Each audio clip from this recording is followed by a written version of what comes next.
Assalamualaikum warahmatullahi wabarakatuh. Selamat pagi menjelang siang. Salam sejahtera untuk kita semua. Pada kawan-kawan semua, kita belajar hukum kembali cara bahasa sederhana. Dalam episode sebelumnya kita membahas tentang pengelompokan hukum menurut bentuknya.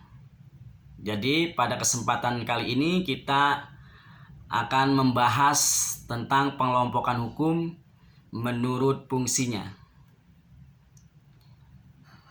Apa itu hukum menurut fungsinya?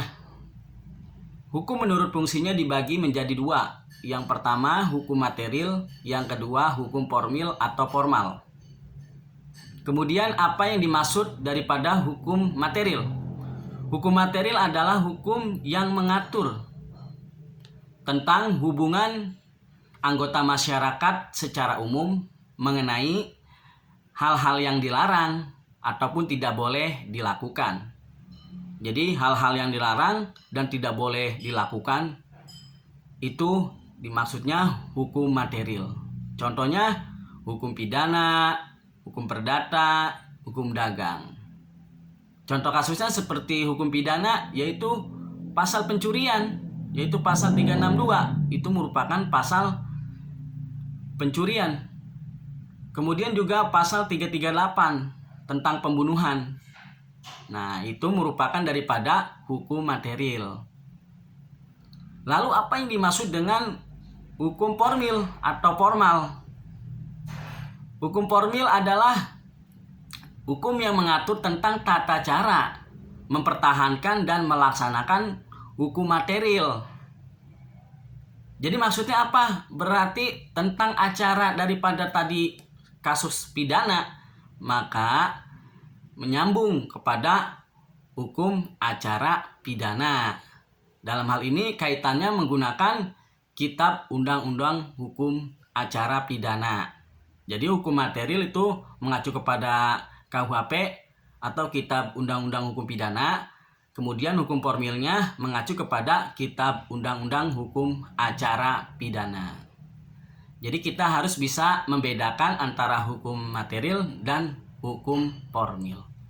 Hukum material itu berisi tentang isi daripada kejahatan-kejahatan dan pelanggar-pelanggaran itu diatur dalam hukum pidana atau kitab undang-undang hukum pidana.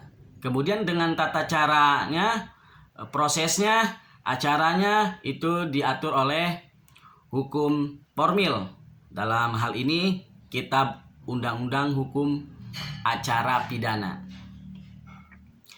Jadi harus dipahami perbedaan tersebut, harus dimengerti sehingga kita mengerti apa yang dimaksud dengan hukum material dan apa yang dimaksud dengan hukum formil.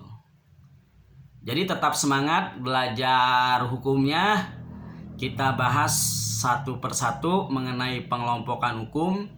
Pada episode kali ini kita hanya membahas pengelompokan hukum berdasarkan fungsinya. Untuk pengelompokan hukum selanjutnya bisa nanti dilihat di video kita selanjutnya. Jadi apabila video ini bermanfaat, bisa di-share pada kawan-kawan yang lain, ataupun mau bertanya bisa ditulis di kolom komentar, ataupun bisa menyukai, bisa di-like. Dan apabila ada pertanyaan, tulis saja di kolom komentar sehingga dapat saya jawab dengan video selanjutnya. Jadi tetap semangat belajar hukumnya, jangan bosan-bosan sehingga kita mengerti tentang hukum. Saya tutup dengan Assalamualaikum warahmatullahi wabarakatuh. Bye bye.